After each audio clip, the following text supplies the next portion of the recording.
Hey, deserving listeners, today's episode is an interview that I just did today with someone who reached out to me, Jim McMeechan. He reached out to me saying he wanted to interview me for a class project.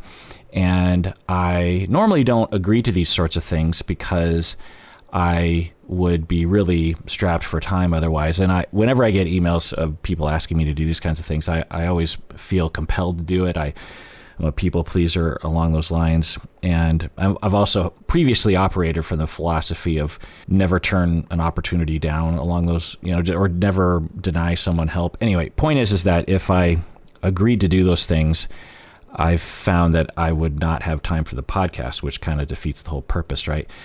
And along those lines, I've been really wanting to do some deep dives. I'm working on some right now. I was hoping I'd be able to do more frequently, and I'm trying to get there with my schedule, so watch out for that. But anyway, point is that Jim reached out to me, and normally I would have said no, but he sent me his questions, and I thought his questions were actually interesting. And I thought, I don't think I've ever even asked myself those questions before. And so I thought, oh, okay. And then just before we started to talk, I thought, well, maybe I'll record this and see if it'll be a good podcast episode. I don't know.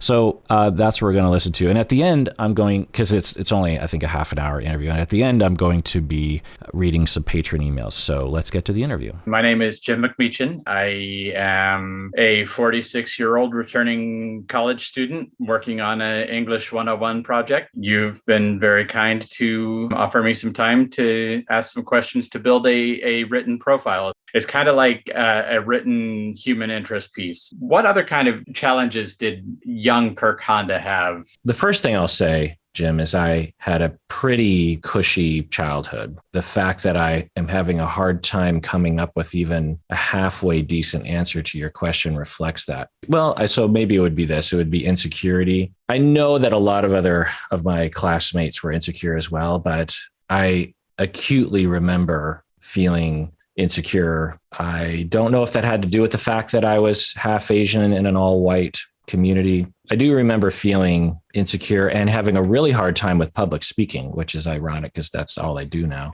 Right. And have always struggled with being on stage. I get real nervous when I'm at work and at the university, and I'm among my coworkers whom I know very well, and we're going around the room introducing ourselves. My body will get nervous. I'll have a physical, visceral, nervous reaction. And I guess one could argue that my career choices of being a professor, being a podcaster, being a YouTuber might be trying to rid myself of that anxiety, trying to prove to myself that I partially, motivated by the fact I'm trying to prove myself that I can actually do it. I, in my research saw that you initially graduated with a business degree and then came to this after you had a revelation, before you made the change, before you had the idea to do something different. Have you always considered yourself to be a helper? When I was in high school, there was a program called Natural Helpers, and I signed up for it. It was a voluntary thing. So I must have thought of myself as someone who could help. Of course, to many people listening right now, they'd be like, well, of course, that's how we see you, as someone who is oriented in that direction. But I don't identify that way as a kid, but I do have that memory, and there was a training, and I don't think anyone ever reached out to me. On one hand, I have that memory of being in Natural Helper, so I must have been motivated. On the other hand, I don't have any other memory that says that I was really oriented towards helping others. I was oriented and really interested in talking and listening. I have a lot of memories of that. Like, some of my best friends in high school were people that we would stay up all night just talking about life and existential things and our emotions. That's where the seeds of wanting to be a therapist started. When you came to them and you had your moment and you're like, yeah, business, nah. How did your close support structure react to that? How did that news go over, like, in your family? Yeah, well, my parents have 4 kids. At least in my family, a fairly hands-off approach. I mean, they're interested, and they're very involved, and it's still in my life. I know that they love me, but they're not the sort of parents that will micromanage decisions like that, particularly by the time I was 24 when I decided to become a therapist. So there wasn't much scrutiny or care.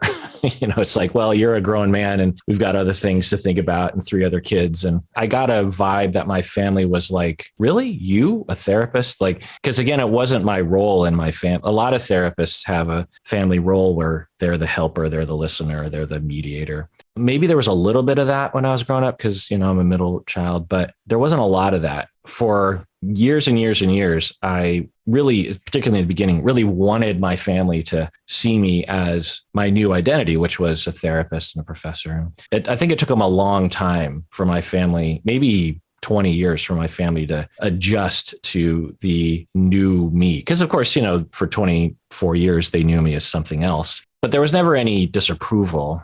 Just as an aside, just because I'm curious, because I never really have had a moment like that where I announced as, okay, I'm changing everything. How did that happen? Well, I've talked about this on the podcast a lot. The short story is I'm a businessman. I'm in Bellevue in market research as a project manager. I'm wearing a suit and I have an office and I'm on my way up in marketing and market research. And I'm in traffic on 520. And I think to myself, this is the rest of my life. I think this is going to be the rest of my life. And I thought it was fine. I thought it was good. I liked the work. It was dynamic and interesting. There was always new products and new things to explore. It was exciting. I saw my whole path sort of laid out before me, but I thought, well, when I'm, 75 or whenever I'm on my deathbed, and I'm looking back over this life, how would I feel about it? And I just thought, I don't know if that's what I want to see. And so I instantly started to brainstorm other careers. And for the very first time in my life, while sitting in traffic on 520, therapist popped in my head and it all just made sense. Like so many aspects of my life fell into place. And within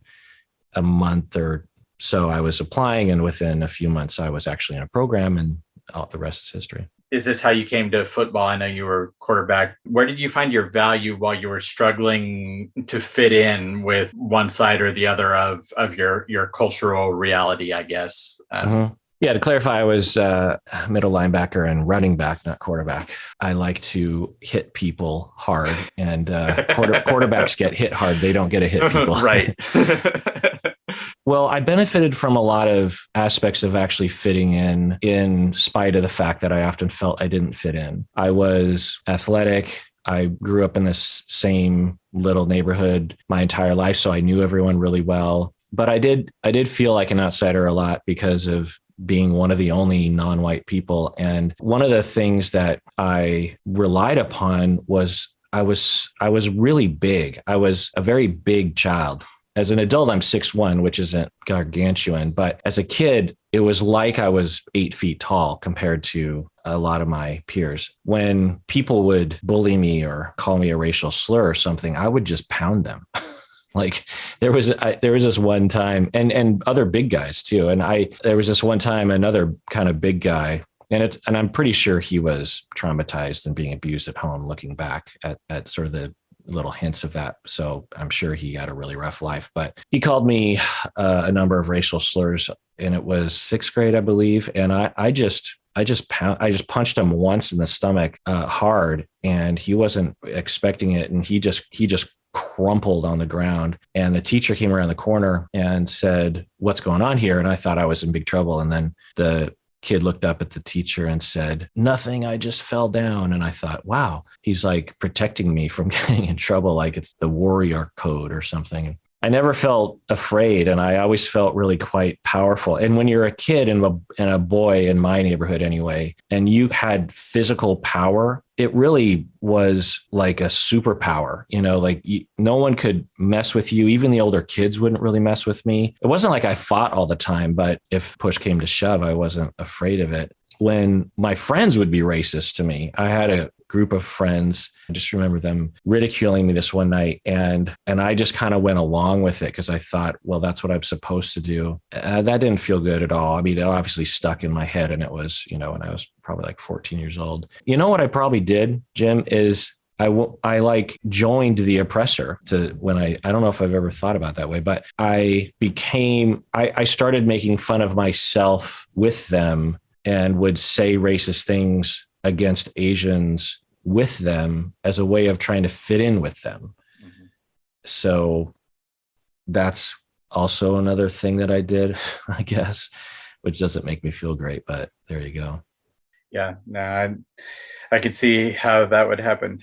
So I'm in my intro to counseling class. We had just talked about double roles. Do you run into problems with dual roles where you're just out in public, particularly with your podcast and your YouTube, where people actually recognize your face probably more often than they would mine, for sure?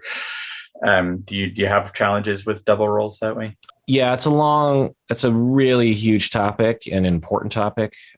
So much so that I've written a white paper on this topic. I really explored in this white paper, and it's on my website, psychologyseattle.com. But anyway, people don't recognize me very often. So that doesn't, or at least they don't come up to me and tell me that. In terms of what is maybe more critical for me to consider, which is my clients, if they're going to listen to the podcast or watch my YouTube channel, there's a lot more detail that they're going to learn about me. And there's a lot more things they're going to hear me say and whatnot. And the blanket statement I'll say to that, and there's a lot of nuance to this, is that everything that I publish online, I always think about, what if my client's past, future, present were to see this, would that harm the treatment? If there's even a remote possibility, then I don't publish it, or I edit it or something. I've always thought that way. Sometimes I'll even check in with my clients, because some of them do listen to the podcast, just to make sure that nothing is happening that would harm them. Sure. Being from Missouri and the time and the place where I was from, that we had certain ideas about mental health and therapy and stuff. Have you found that psychology in Seattle has had the effect to widen the audience of psychological messages, counseling messages? Mm-hmm.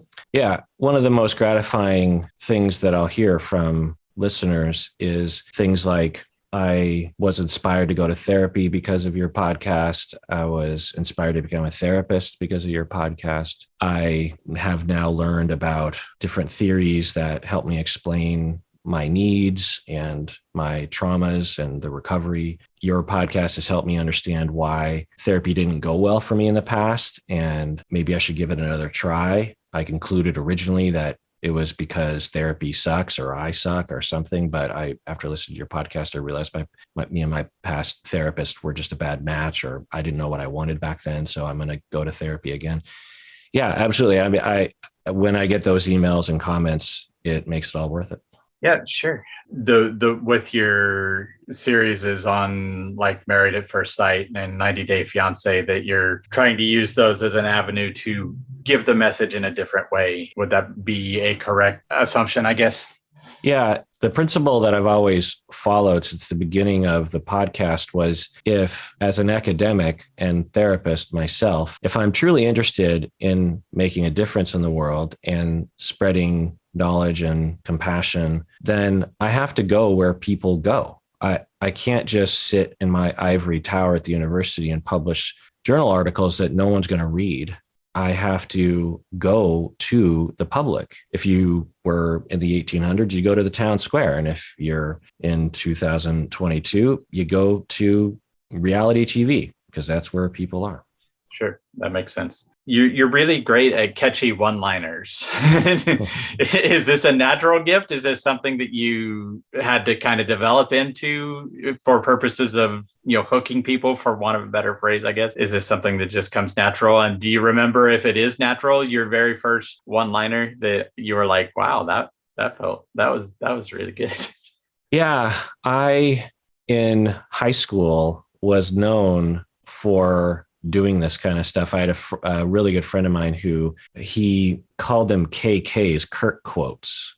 I don't know how, because I don't consider myself to be a particularly verbal person. From an early age, I think what maybe helped develop this is I'm always sort of head in the clouds sort of thing. And when I was a kid, I imagine I was really annoying with it, because it's like, what gives me the right to make proclamations along those lines? But I think that was the breeding ground for this kind of skill or something. I think another part of it is, I'm passionate about people living the lives they deserve to live, and and being who they deserve to be. Like one of the things that I said in high school that I still remember, and my friends were really would repeat, we're in high school, so we would go to parties and we would hope to meet girls. One of the things that I found that my friends were operating from was that they would have to sort of convince a girl to like them. And they would have to convince a girl to want to go on a date, or they'd have to convince a girl. I can't remember the exact phrase I said, but essentially it was, girls are humans too. And they want to kiss and they want to go on dates. You don't have to cajole them. Now, some of them might not want to go with you or kiss you, and many of them won't. But the ones that are into you, they will want to. You don't have to railroad them. You can just be yourself and trust that someone will like you. You don't have to play a game with anyone. I can't remember what the phrase was, but it was a phrase that people in my friend group would often repeat, as a mantra, like, we're about to go out. Girls are humans too, or something like that. And it helped to give us confidence or to relax or whatever it was. Yeah, I probably could have used a mantra like that when I was younger. I pick up from you a lot of importance in establishing commonality. Is that an intentional thing? Is that like a formative? Meaning that, say I'm watching a reality TV show and where the cast members would typically be ridiculed, I'm trying to make them human. I'm trying to say, well, I can relate to that, or we can all relate to this aspect of, is that what you're saying? Yeah, I think probably so. I attribute this to my early development as a therapist. I was obviously very interested in trying to be a good therapist and spent a lot of time really thinking about what made humans tick, and spent a lot of time trying to help clients. And back then, it was wall-to-wall clients. I had basically a full-time job as a therapist and then a half-time job in addition to that as a therapist. And so it was like 7 days a week, 8 hours a day, clients, and trial by fire sort of thing. And I learned very quickly, or at least over time, that everyone has a story, that quote unquote bad behavior has a logic to it that if we could unearth would make sense to us. So it's not like I'm actively trying to draw commonalities, but that's just how I see the world. Like when I'm watching reality TV shows, the cast members often will watch my videos. And so I'm trying to indirectly help them in some ways. I mean, I'm not conducting therapy for them, but I am trying to throw out ideas that they might be able to explore in therapy. But more broadly with the audience, I think that for me to watch someone that's, commonly ridiculed on these shows and to try to understand them and have compassion, it indirectly helps people who are watching, who kind of feel like maybe they are like that person on the TV show. And to see someone have compassion for someone that isn't giving a lot of reasons to have compassion for them, I think for them, watching me watch them feels like they deserve compassion. The people watching the channel, it's like, well, if that guy's having compassion for those cast members who are typically not given that, then maybe I deserve compassion. And I consider that to be the purpose of my life. Yeah, that makes a lot of sense. That was all the questions that I had pre-written down. I do have one other question that's like completely out of left field and purely for the sake of this profile writing project. When you were sitting in traffic in 520 going way back to the very beginning, do you remember what kind of car you were in? A white Honda Civic, a flatback. Nice. It was my parents' car that I was still driving. Oh, no. Actually, different car. By then I was driving. That's funny. In my head, it was always the Honda Civic, but no, by then I had my Acura Integra with 200,000 miles on it. I bought it used, very used. That was a very specific pointed question for purposes of writing the profile. So, well, that's funny. I'm glad you asked that because I swear, because people ask me that frequently, and I always in my head had me in the previous car, which was the Honda Civic, but no, it was the Acura Integra. My very first car that I bought with my own money, and it was inexpensive because it had a lot of miles on it. Sure.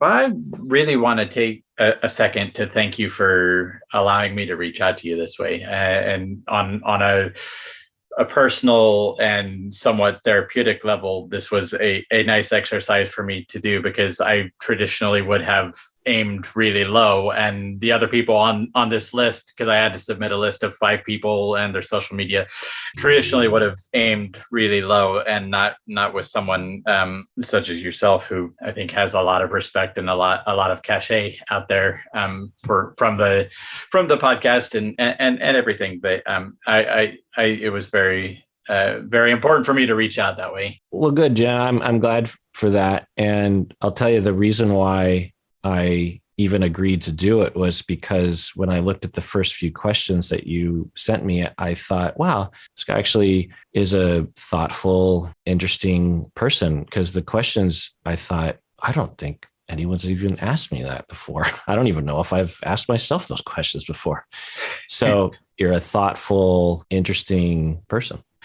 Thank you. I appreciate you saying that, and I want to thank you for your time. And that was another thing that was a struggle for me. Is I'm thinking to myself, well, yes, this would be valuable to me, and it's interesting to me in terms of my major and everything. But this is I'm asking for time from somebody whose job is getting paid for their time, and so that was a struggle for me as well. But thank you very, very much, and hopefully I haven't come across too nervous or too stuttery. I know I have a little bit, but I've tried to stay focused and on message and everything. So no, like I said at the beginning, I'm a rambly person. I don't mind that, because I'm that way as well. All right, so that's the end of the interview. Let's take a break, and we get back patron emails. Hey, deserving listeners, today's episode is sponsored by Hellofresh. When you sign up, use the code Seattle16. Hellofresh sends you easy-to-make meal kits delivered right to your door every week. Ingredients travel from farm to your doorstep in under a week, so they're always fresh, all without having to leave your house, which appeals to me because I hate running errands. Puts me in a bad mood, to be honest. HelloFresh is super flexible. You can skip weeks when you need to. You can pick your favorites from 50 different weekly options. In our house, we love all the recipes, but some of them that are really great are the citrus beef tacos, their barbecue sloppy joes, and their pizzas. You know, me and my pizzas. So go to HelloFresh.com/Seattle16, that's Seattle16, and use the code Seattle16 for up to 16 free meals and 3 free gifts. Again, go to HelloFresh.com/Seattle16 and use the code Seattle16 for up to 16 free meals and 3 free gifts. And remember that HelloFresh is America's #1 meal kit. Hey, deserving listeners, as you all know, I am constantly recommending that people go to therapy. We all need therapy from time to time. Well, one of the options available that is definitely worth checking out is BetterHelp. If you're looking for a therapist, I would give it a try by going to betterhelp.com/Kirk. Make sure you use the promo code Kirk because you get 10% off your first month, and it really helps us out. As you watch these videos, I know many of you have been motivated to find your own therapist, which is great because you deserve it. And I know also that it can be hard to find a good fit, find the right one for you. Well, one of the options available in terms of your shopping is to go to betterhelp.com/Kirk. I've been told you can start communicating with your therapist in under 24 hours. You can message your counselor at any time. Plus, you can schedule weekly video or phone sessions.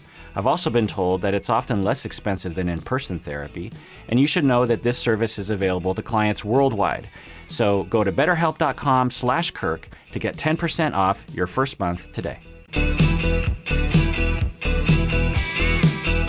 All right, we're back from the break. Let's do an OPP, an old patron praise, for those patrons who became patrons all the way back in April of 2020 and have stayed patrons ever since. We got Ricky from God knows where. We have Aquina from the Philippines, I believe. We have Tio from New York, Rochester. We have Jacques or Jack from Great Britain.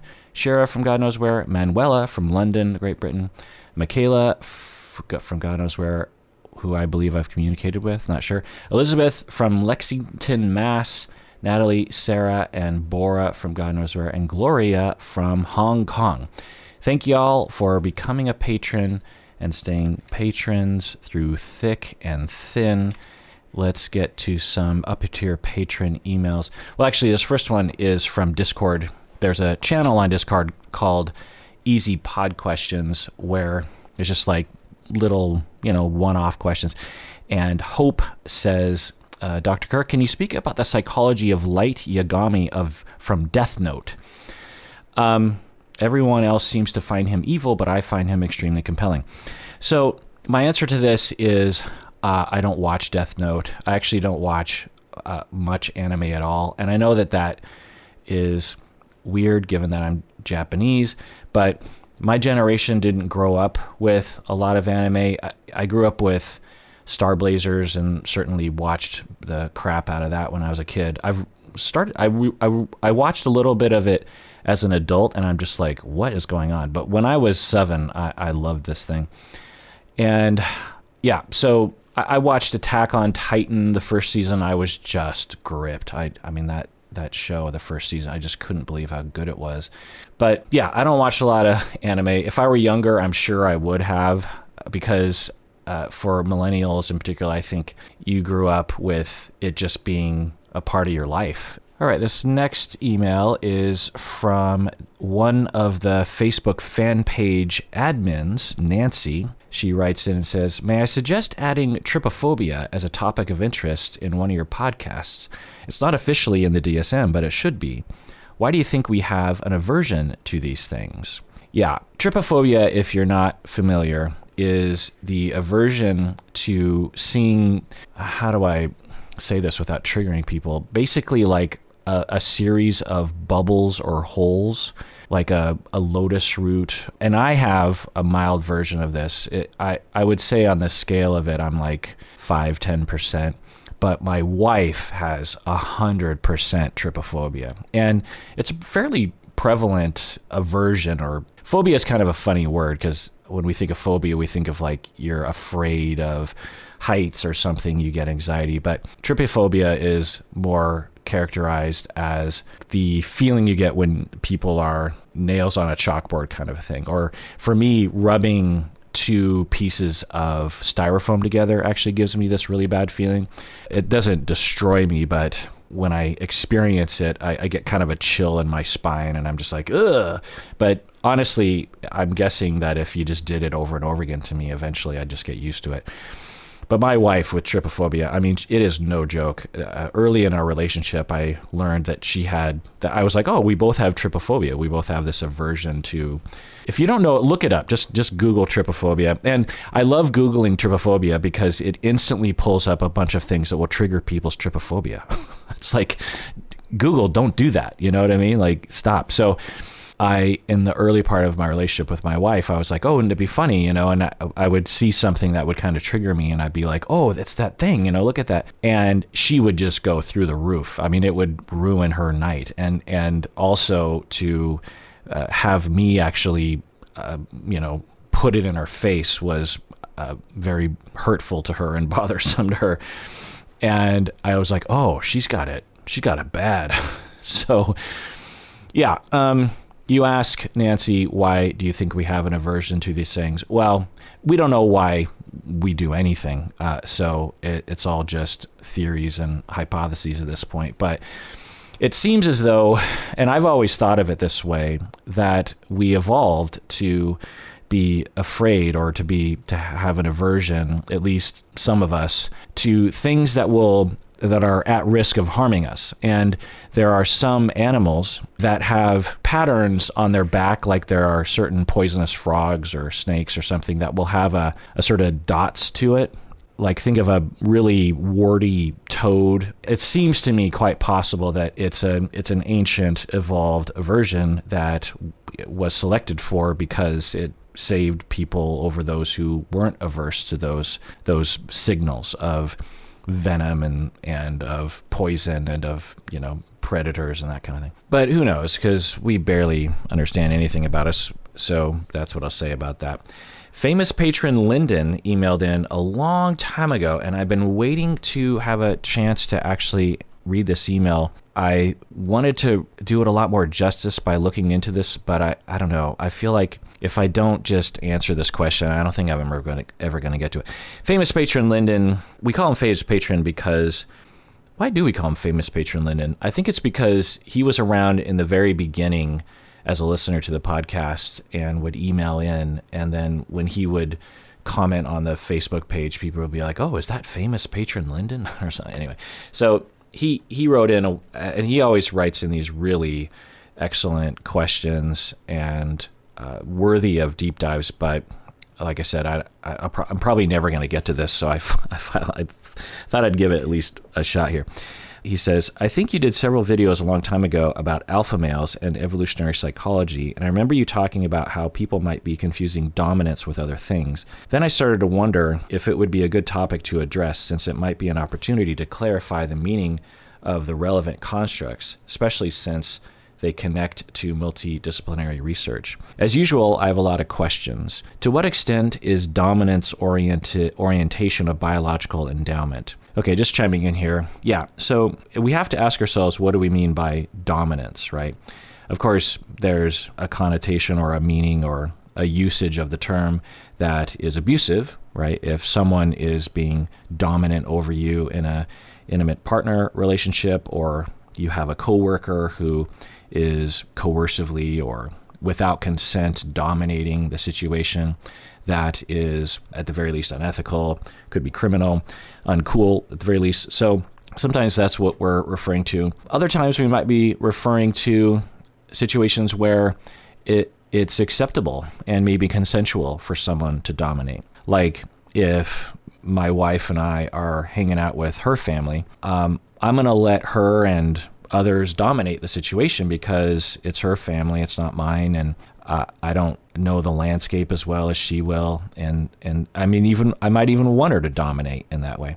But we wouldn't usually use the word dominant, right? We would maybe use the word leadership or something. And along these lines, in the clinical literature, they look into this quite a bit, and what do we mean by dominance? What do we mean by power? What do we mean by abuse? What do we mean by leadership? And this one study I found by Gillard in 2022 of this year, essentially what they're saying is when they looked at empathy and dominance and power. So they're breaking out dominance and power. Dominance was something of like a need where you have to be over someone else. You have to make someone else submit.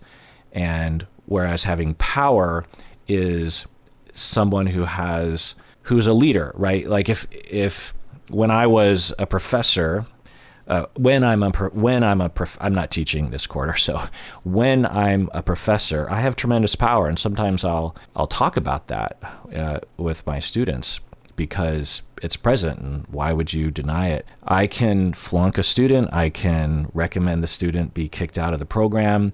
I can give the student a career if I wanted to. There's a lot of power that I have, but that's not dominance, right? That's just the possession of power. And what they found was that dominance was associated with lower empathy in people. If someone had dominance, it usually meant they also didn't care about the other people's feelings. Whereas if you have power, then that actually increases your empathy for others. There's a lot of research in this area, but anyway, you ask, Lyndon, to what extent is dominance orientation a biological endowment? Lyndon, you've heard me and Berto debate this whole thing in nature versus nurture, culture versus testosterone or whatever. And we just don't know.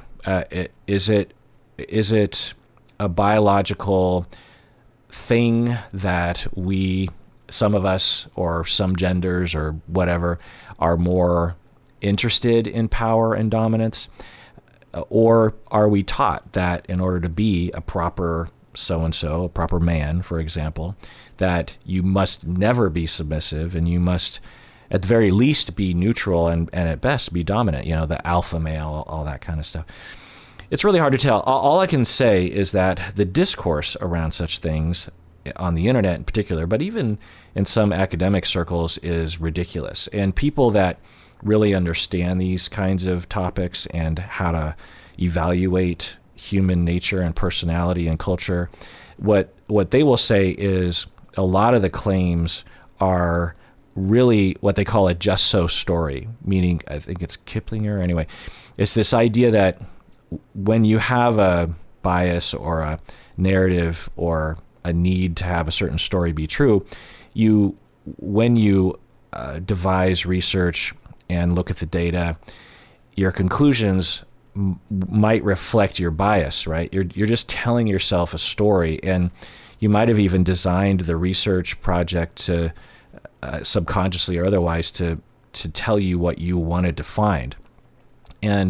Or people will make these huge leaps. Like if, for example, and there are studies like this where they will look at men and women, usually in college in the Northeast of the United States, and they will ask the men questions like, how often are you dominant? They'll ask the women, how often do you feel submissive? Are you interested in power? They'll just ask all these self-report kind of questions, and lo and behold, they'll find a signal that shows that men and women on average are different in this way, that men are more interested in power, are more interested in dominance. And then in the report, in the journal article, the authors will say, well, therefore men evolved to be in power. And I've seen a lot of articles like this, and I'm like, you did not control for culture. And of course you can't control for culture, because we can't raise children in a bubble and see what they're like, independent of culture. The only thing you can say is this is the case. When we look at men and women, there is a difference on average. The bell curve is different. But in terms of, is it culture or is it biology, we just have no way of knowing the answer to that question.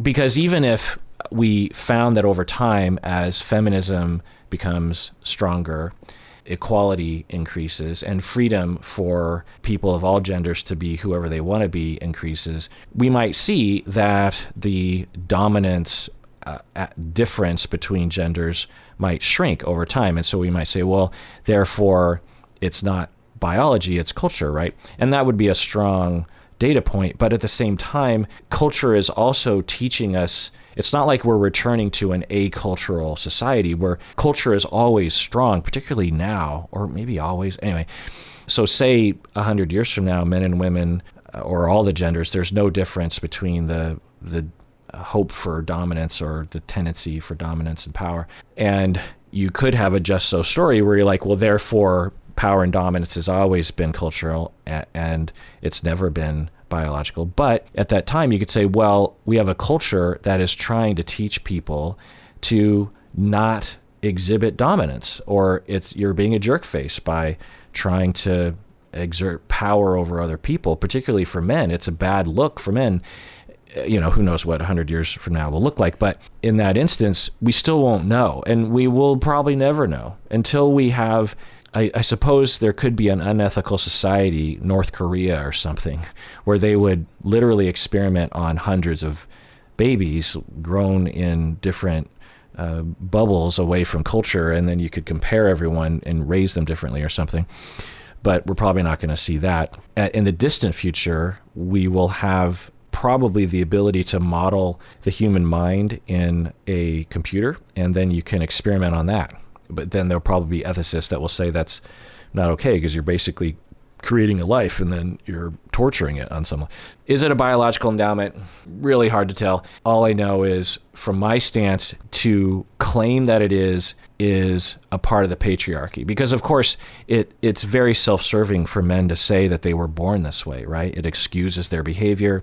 It gives them the oomph that they need, or something to get through the day and say, I deserve power, or it's my destiny to have power. We should be extremely skeptical, very careful about making those kinds of claims. We can entertain the idea that testosterone or the male development somehow involves some push personality-wise in some directions, sure. But to make claims that I see people making is absolutely a part of the power structure, is absolutely, just look at the sort of people who claim those sorts of things. Anyway, you ask, Lyndon, how is dominance related to attachment style or personality style? Yeah, that's a good question. And again, we don't really know exactly what we're talking about when we're saying dominance, but I guess as a working definition, I'll say someone who is interested in dominating, and more so than average, shall we say, and are perhaps frequently identified as that is a dominant person. There are other terms, right? Alpha male, this kind of stuff. But you're saying, how is dominance related to attachment style or personality style? Well, it's not really related. Of course, I'd have to look up the research, and I haven't, and I apologize. But I'm sure that securely attached individuals are less likely to exhibit dominance. And I would say that the insecure attachment styles are probably all more likely. And because certainly we can see preoccupied people being oriented towards dominance. Not all preoccupied people are this way, but many are. They can become abusive and coercive. A lot of the perpetrators of intimate partner aggression that I've treated, I would eventually characterize as being preoccupied. So there's that. The avoidant individuals might also be interested in dominance because of some level of narcissism, or they're wanting to come across like they're the logical one. Often avoidant people in relationships will fashion themselves, and like to think of themselves as the logical, non-emotional, intelligent, mature one. And there's a level, there's a passive or maybe even a very overt dominance involved in that. And with disorganized, fearful attachment style, these individuals can, again, not all, of course, but some would have a tendency to want to dominate as a solution to trying to get closeness, for which they're so desperate for. And whereas securely attached people, they're not in a frequent state of trying to cope with attachment insecurity, and thus don't need to ruin their relationships in the process, if that makes sense. You go on, Lennon. What's the role of dominance in repetition compulsion and projective identification? And by the way, Lennon, I always love your questions because it's like, I don't know, but I have a feeling you've learned these terms from the podcast, or you just learned them somewhere else. Either way, these kinds of questions, it's just like, you're speaking my language. What's the role of dominance in repetition compulsion? Yeah, absolutely. Dominance in fact, anyone who exhibits dysfunctional dominance, I would almost always go down a road of inquiry that assumed that at some point in their early life they witnessed dominance, submission, or were dominated, or were encouraged to dominate themselves even as a young child. There was some sort of problematic dominance and submission in their family growing up, and they're absolutely recreating that. I would absolutely assume that, and I don't think I've ever seen it not pan out in terms of a viable conceptualization. Your other question here, can dominance be a reaction to enmeshment? Yeah, well, Lyndon, you often have a lot of great questions about enmeshment, and so this is another good one. Absolutely. The reason why, not always, but the reason why we have enmeshment in families is because individuals are attachment insecure, and as a solution, they're invading other people's space and mind. And they might also be undifferentiated themselves in terms of how they view the world. As in a nutshell, when we're very young, like a year old, we don't differentiate between ourselves and our caregivers. We think of ourselves as like connected, or we're one big thing. We're one big glob of human. Like an infant and their mother. It's just the child doesn't see the mother as this other human being with her own thoughts and feelings and life. It's only seen, the mother is only seen through the infant's eyes as a part of the infant. Anyway, I'm not describing that very well, and when you have that model of thinking, because you weren't able to graduate away from that thinking because you went through a lot of crap growing up. This is just one road to enmeshment, by the way. Then when you have your own kids or you have friends, you don't really differentiate yourself from other people. And you also might have a harder time having empathy for other people because you haven't really graduated to that phase as well. You're mainly just seeing people through your own needs. How can this person meet my needs, and how are they not meeting my needs? And that's always important to look at, but it's so dominant that, to use another form of the word dominant, that mindset, it eclipses one's ability to ask the question like, well, how does the other person feel about all this? And that's one road to enmeshment. But when you are, so let's just give a scenario where you have a mother who is enmeshed with her daughter, and for whatever, she got to the situation where she's enmeshed with her kid. There's a lot of different past relational trauma histories that would result in that. But the mother's orientation or assumption or defensive structure is based on the notion that if I detect any level of distance between me and my daughter, something really bad is going to happen. All right, so let's move on to another email. Listener Alex from Ontario says, would you recommend your book as helpful for understanding what to look for in a supervisor, or is it just for supervisors themselves? End of email. Well, what I'll say is, yeah, absolutely. It wasn't my initial intention for it to be read by trainees, but more and more I'm hearing from people saying that it does help them in this way, particularly if you have a chance to modify your relationship with your supervisor or search for your own supervisor for yourself, like when you're in private practice, or even if you're working for an agency. Sometimes it's necessary and prudent to hire an outside supervisor to help you in your development. Those first number of years are critical in terms of helping you to develop as a therapist and as a human being. Being a therapist, in my book, has a lot to do with being a good human, a compassionate human, an emotionally regulated human while at work, and a wise human. I feel like wisdom is a huge part of being an effective therapist. So having a wise, helpful, knowledgeable mentor, supervisor is, of course, crucial. And for me, in my development, the 2 or 3 supervisors that I hold in high regard were, just absolutely instrumental in my development as a therapist and as a human being.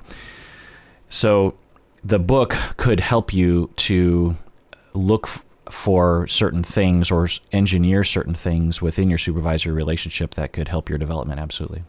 All right, this next email is from annual patron Mitchie from Antioch. He writes in and says, when you and Bob were discussing the list of resentments, Bob mentioned that resentment is a part of the 12-step program, and you said that you weren't sure. This is definitely a part of the 12-step program. It's step 4, create a fearless and searching moral self-inventory. This is typically done as an individual practice and shared with the sponsor or therapist, but not the person you feel resentment towards. End of email. Well, thank you, annual patron Mitchie from Antioch. That is helpful. I must have known that at some point because I have studied the 12 steps, but I think in the moment I was thinking, well, there's the make amends bit, but that's not resentment communication. Also, expressing resentment towards other people sounds triggering for people suffering from addiction, or at the very least could come out really unbridled and unfair to the person you're targeting, particularly if it's step 4, because you haven't gone through all the steps. But it makes absolute sense that you would talk about your resentments with your sponsor or your therapist to process those feelings and get to know them, to maybe modify them a bit, because resentments can absolutely be the fuel for an addiction and the behaviors. Absolutely. All right, this next email is from annual patron Violet from Vancouver. She says, a few weeks ago, I had an impactful dream about you, and I thought you might be curious about it. You were showing me around your office and filming room, and I noticed you had a really cool sticker on your shelf. You noticed I liked it, and you peeled it off your shelf for me and asked me why I liked it so much. The sticker happened to be a Care Bears sticker, which I thought was curious because in real life, I haven't seen the show in ages. So just chiming in here. Number one, if you ever have a dream about me and you feel like sharing it, go ahead, because I sometimes have dreams about parasocial relationships, podcast hosts that I listen to or something, YouTubers. And I'm like, should I tell them I'm dreaming about them? Are they going to think it's creepy? And some people will email in and say, I had a dream about you. I hope you don't think it's creepy. I'll never think it's creepy. I'm a therapist. I understand dreams are a symbolic expression of what's going on inside of you. And so it would make sense that for all of you, I represent some sort of meaning to, I occupy some sort of archetype or something in your head. Whether or not it's a significant part of your psyche is dependent on your relationship with me as a podcaster and YouTube person. But it's totally natural to have dreams about me.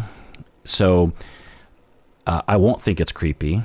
And even if you had a dream that you were killing me or something, like I've explored my own and people's dreams my whole career, and have, pretty good understanding of that dreams aren't a reflection of our, explicit wishes. Like for instance, if one of you had a dream that you wanted to kill me, I wouldn't automatically assume that you actually want to kill me. I would probably think that you're either upset at me about something, or sometimes killing people can actually feel like you're consuming it and bringing it into your life.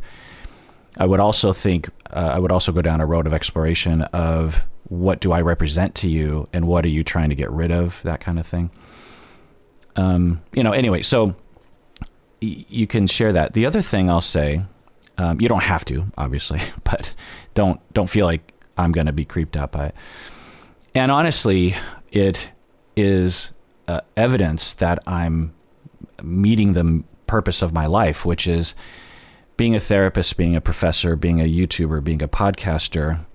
I am trying to make a positive difference in the world. And a part of that is me providing perspective, theory, conceptualizations, compassion, guidance, this sort of thing. And that always will get, and if you're doing it well, you will enter someone's mind. I would always feel like I had succeeded on a certain level when a client told me that when they were out in the wild and they heard my voice in their head, not a literal hallucinogenic voice, but not a hallucinating voice, but an influence, like, what I know what Kirk would say in this situation, or what he would say about me right now, or about this other person. And that's my goal. So if that happens to you, that I feel like I've succeeded. I mean, it sounds weird, but that is the goal, right? That is as long as the voices that are associated with me are helpful to you, right? I would hope so. So, yeah. But the other thing that you're pointing out is that I had a Care Bear sticker in my office. And I don't know, Violet, if you saw on Instagram, but I actually have been putting, we moved recently, and I had a chance to really deck out my podcasting office, and I got everything set up just perfectly. And because it's the first time that I've really had a place where I thought I'd be for a while. Me and Stacey tend to move a lot, and we think we might actually stay in this house for maybe until I die, who knows? But I had a chance to really get my office just perfect. I'm a pretty meticulous person with my offices anyway, but this was taking it to a whole other level. And part of that was I had this thought that I would decorate my office door. And so on the outside of the door that faces the hallway, I actually have a lot of fan art. If you ever make fan art about the podcast, please send it in. The address is 100. I'm looking it up. Where is it? 10002. So that's 3 zeros. 10002. Aurora Avenue North, Suite 36, number 214, Seattle, Washington 98133. So I have a lot of fan art on the outside of the door because that's fun. And then on the inside of the door, I just have a bunch of stickers. And some of it is like Star Wars, some of it is movies, some of it is the Beatles, some of it is Psychology in Seattle, swag, this kind of thing. But I also was trying to find stickers from my youth, and I found what's it called? Oh my goodness. Garbage Pail Kids. If you're familiar with Cabbage Patch Kids that were huge around 1980-ish, at the same time, as a sort of counterculture to that, these artists were coming out with what they called Garbage Pail Kids, which is this grotesque version of Cabbage Patch Kids. And you could, and Google it, by the way, because you can find your name if you have a common enough name. But Kirk, whenever I go to like tchotchkes shops and they have like magnets with your name or signs with name, they have like Rebecca and Bob and da-da-da, but they almost never have Kirk. They have Kurt or Craig or Keith, but they don't have Kirk. But sometimes they do. Anyway, but the Garbage Pail Kids had a Kirk. It was Berserk Kirk. Anyway, so I got those stickers, put it on the door. But I also got these scratch and sniff stickers from the 80s. Actually, they're actually from the early 80s, and they don't stick very well to the door. Also, my door isn't a very good surface for it to stick on, which is upsetting to me. Anyway, so I do have some stickers on my door that are Care Bear adjacent, but not actually Care Bear. So I wonder if you're picking up on something. Anyway, so you have a dream that you're in my office and you like my Care Bear sticker. And then you say, I admitted to you that I watched the show so much it would make my boyfriend at the time jealous. None of this is specific to my actual life in reality, but all my exes were jealous and abusive to me. You intuited what I meant, though, and you called him a bitch face. LOL. A bitch face. Oh, I shouldn't be laughing at that, but that's just so good. I'm funnier in your dream, Violet, than in real life. We sat down and you hugged me and asked me if I was okay, and just the sudden comfort of your positive masculinity made it hard for me to suppress my tears. And for the first time, I felt like it would be okay to cry as a normal and healthy expression rather than something shameful or embarrassing. I think it was the first time I felt a man's positive masculinity. Yeah, that just warms my heart that you could have that your subconscious engineered a dream that would be curative for you, a corrective experience. One way of looking at dreams is that our psyche cannot tell the difference between dream and reality. And if we have a dream that is therapeutic, it's as if we actually went through it. So your subconscious might actually have a memory that feels real, that I actually comforted you and didn't exploit you and allowed you to cry. And that makes me extremely happy. Of course, I didn't do that. You did that. Your subconscious did that. You knew inside that that's what you needed, and you did that for yourself. So you could pat yourself on the back for that. You go on to say, you've talked a lot about the misuse of the term gaslighting, so I'm wondering if you could give me your opinion on whether I experienced it in one of my previous relationships. It definitely left me questioning my ability to judge reality to this day. He would tell me he would tell me how I should feel about things and tell me how I was feeling, even if I expressed that I was feeling differently. He would get upset at me for feeling the way I was feeling. He would get furious and storm out if I ever started crying. The constant invalidation got into my head after a while and made me feel like I'm just exaggerating or being dramatic. It's probably not all due to him, but I think he had a huge impact on my constant doubting of my own memories and emotions. One time, he was very insistent on intimacy, and I froze, having a flashback, and he got so upset at me because he said I was making him feel like a rapist, even though I was just frozen without saying anything. I ended up apologizing to him and feeling awful about my reaction. Is this gaslighting or just being an asshole? End of email. Well, first off, Violet, I'll say that's awful. I'm sorry you went through that. It was, at the very least, abusive. Is it gaslighting? We could say that it had a gaslighting effect, and it's definitely, Well, so my take on gaslighting is not the take on gaslighting. So I just want to be clear. I'm trying to adhere to the clinical literature definition and to the spirit of the term. But, it's just my take. And of course, it's hard for me to tell based on an email, although you did give a lot of detail.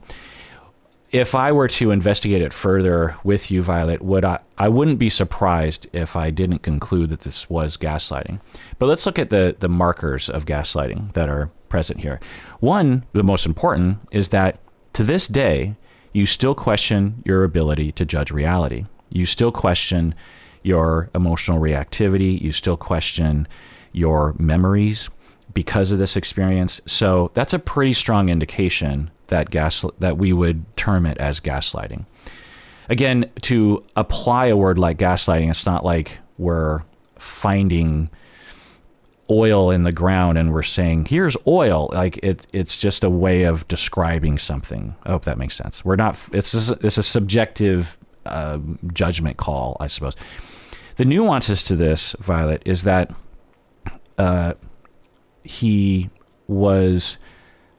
it seems like he didn't intend on gaslighting, and that's my hypothesis about most gaslighters, is they're not intending on it. And if I was to take a guess about what was going on inside of him, is he had massive attachment injuries and insecurity, and when you would be having a conflict of some kind and you would cry, he would feel guilty and ashamed of himself, and he would worry that you were going to leave him. And it was completely intolerable for him. And so he just took a shortcut and decided to try to get you to stop crying or invalidate your feelings. And this is universal to some extent. Almost everyone does this in a conflict. It just sounds like what he was doing was extreme and very consistent. And you also mentioned that, I didn't read your whole email, but you went through a fair amount of abuse growing up. And so you entered into the relationship perhaps with a fair amount of uncertainty about your own ability to gauge reality, about emotions and your reactivity. And so he could have just added to it, right? So is it fair to say that it was seemingly unintentional gaslighting? Totally, absolutely. The other markers here are that it happened over time. It was a part of a greater subconscious campaign to diminish you because it served him emotionally, or he thought it served him emotionally. It actually didn't serve him emotionally.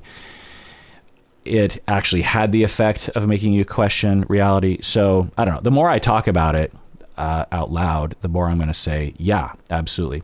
The part that I hesitated in the beginning is I'm usually looking for an overall abusive relationship. And when I hear that, and then I hear the gaslighting aspects of that abusive relationship, I'm like, oh yeah, absolutely gaslighting.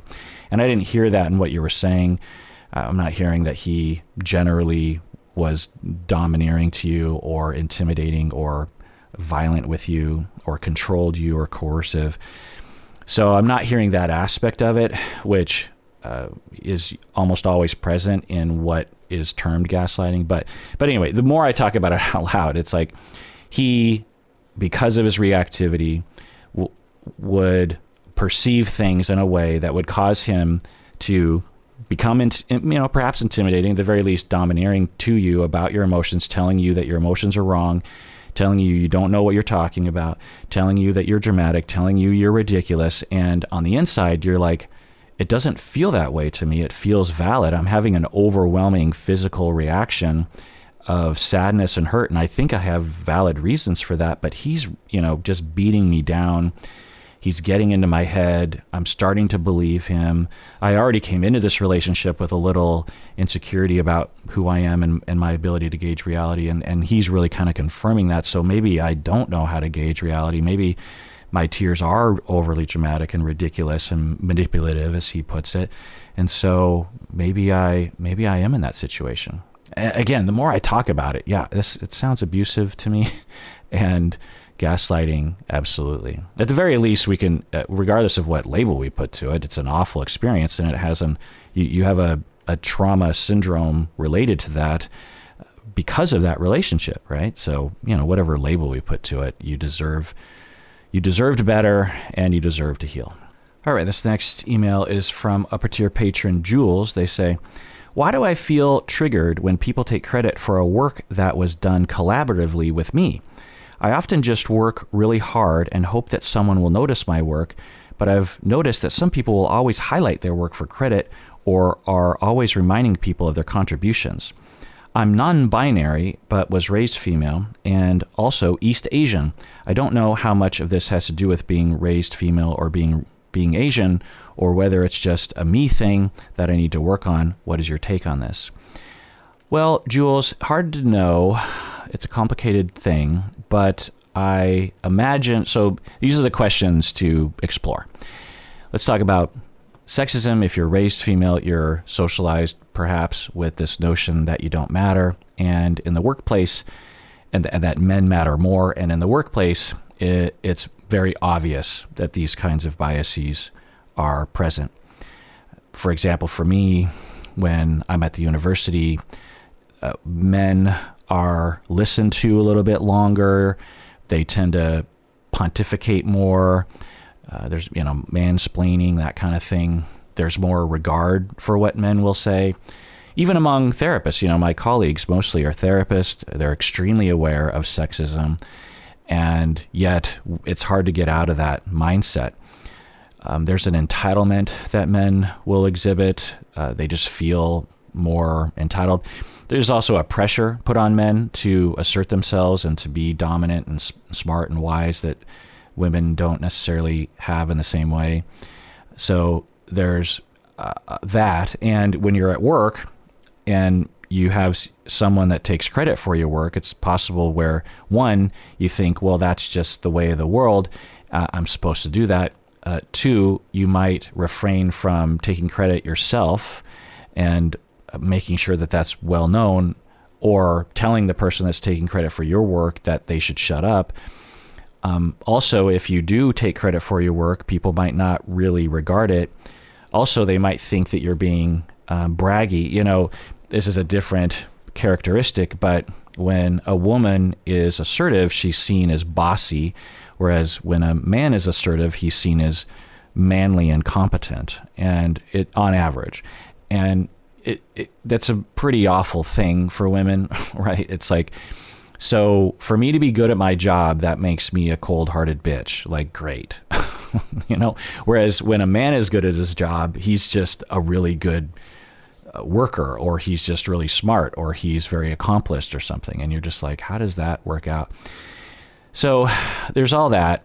You also mentioned you're East Asian, and there's, East Asian comprises of 3 billion people. So it's hard to know what exact cultural elements are there, but it's possible, if you're anything like me and my East Asianness, that we're not supposed to brag. And the way that the society is set up is that you're supposed to be overly humble, almost fake humble at times, expecting that someone will step in and revere you, right?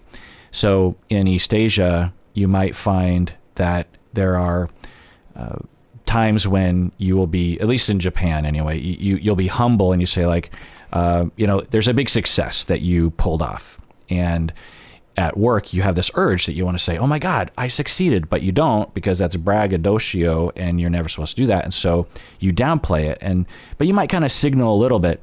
And then people come over and they're like, oh my, people are much more likely to come to you and say, look what you did. That is great.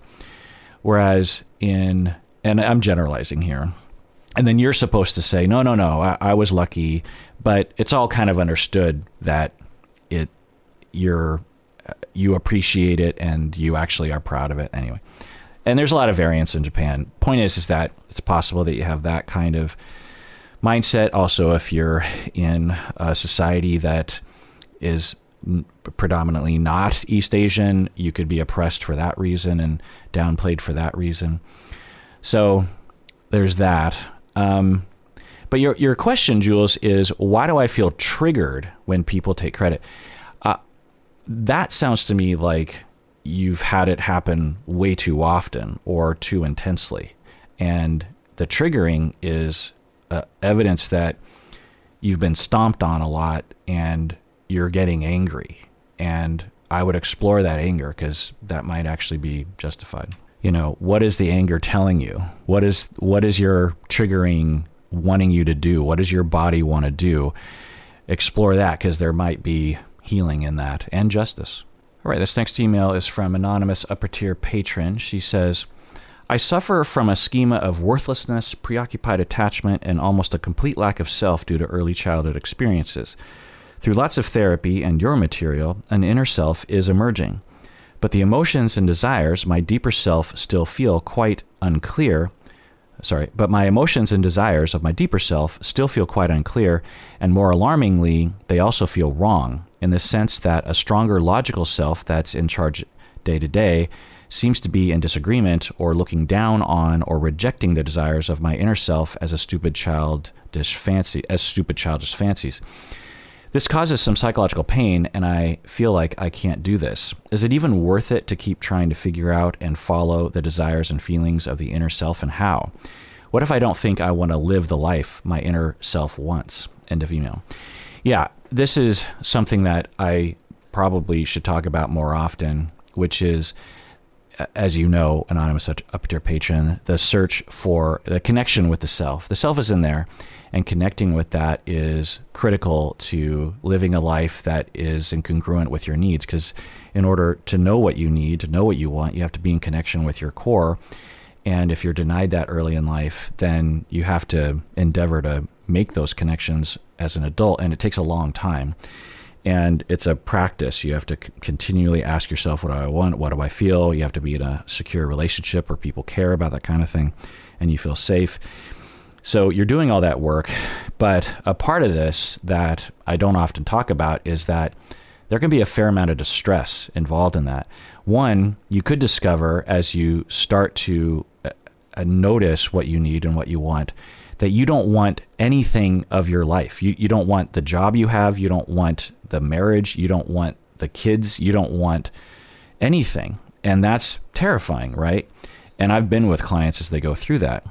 As they connect with the self, they suddenly realize every major decision that they've made in their life has not been in congruence with how they feel and what they need and what they want. And so now they're like, do I get divorced? Do I quit my job? What do I do? What do I want? It can be very distressing on that level. And that's just the reality. But you have to go through that in order to emerge on the other side with a life that is in congruence with what you want. Is congruence a word? I'm just going to use it. And so that's one. Two is there will be often a fight between what you're calling this logical self that's in charge day to day and the real you. So it's this part of you, a defensive persona, if you will, that is a survival person. And IFS, Internal Family Systems, talks a lot about this. And it's very common for everyone to kind of go through this. It's basically, you can think of it as an internalized voice or a developed self that protects yourself and was important when you were growing up, but is starting to lose power. And that persona will start to kick in very strongly to prevent you from actually connecting with the self, because there were reasons when you were young that you should stay disconnected from the self. And there's a lot of internalized voices saying that you're frivolous, and all those voices start to kick in. You could almost consider that persona to be an amalgamation of your defensiveness, your defenses, and internalized voices from the outside. And it is the primary self that was driving the bus prior to this moment. And there are occasions when a different self is now driving the bus, and that other controlling persona is not happy about it and will fight against it. And it can feel bad. It can feel scary.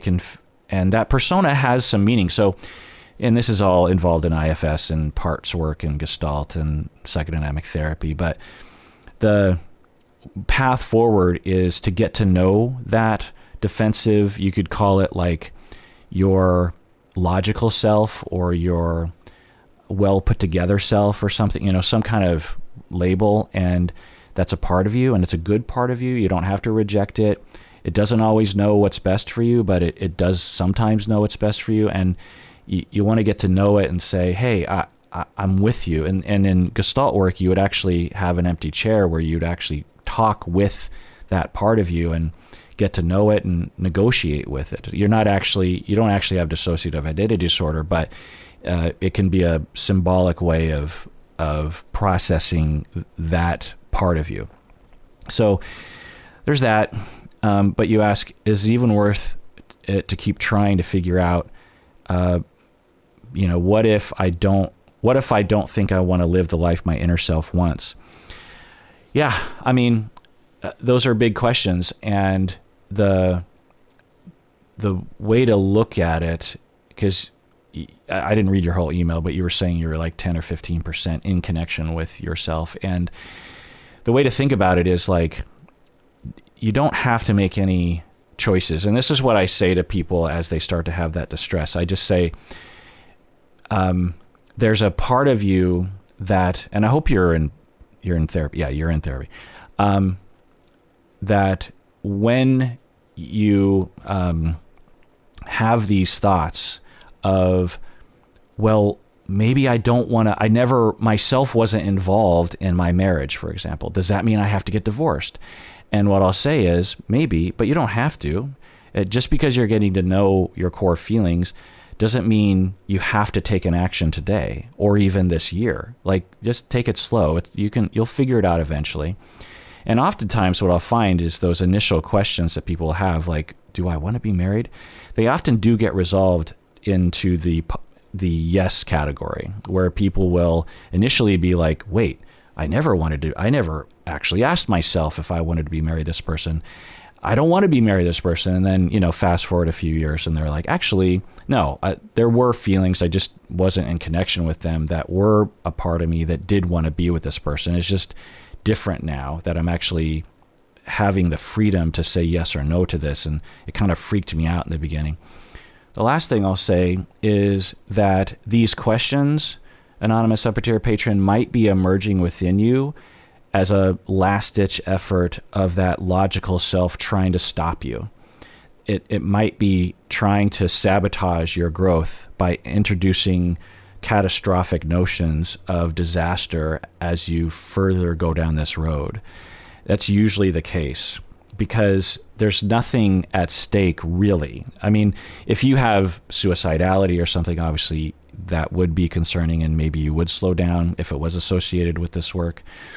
But if there's no real, concrete danger to this sort of thing, I often will find that clients will have this unnamed doom around this. Like, well, what if I just fall off a cliff into emotions? What happens there? And it's like, that doesn't happen.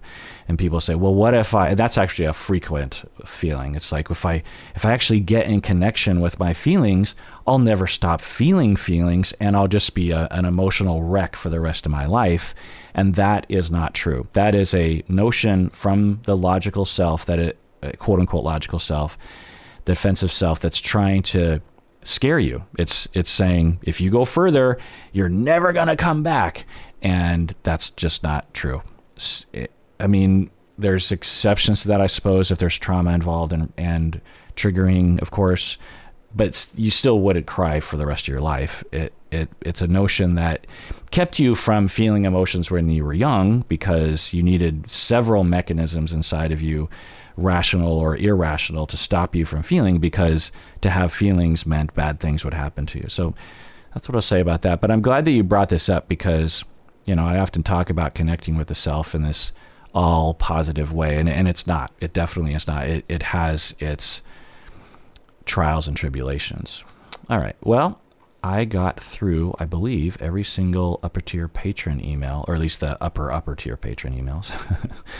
And join me next time. And actually, I have a huge urge to answer, because there's a huge backlog of emails. And so I have this urge I was thinking, well, maybe I'll do it like once a season. I'll just purge all the emails in a series of episodes or something. So I don't know. I have an urge to do that. I just don't know if I'll have time. Also, I think I mentioned this before. I'm working on deep dives on personality disorders. It feels incomplete, and it would feel great if I could complete the whole personality disorder series. I've done OCPD, I've done borderline, I've done narcissism, I've done avoidant, I've done histrionic. I haven't done antisocial or psychopathy. I mean, obviously we talk about it a lot, but which other ones have I? But so that leaves a good half that I haven't done, and I'm really looking forward to doing that, because maybe like with OCPD, I'll discover that I have another personality disorder, or I'm on some other spectrum. Well, we'll see what happens. And everyone out there, please take care of yourself, because you deserve it. You really, really do.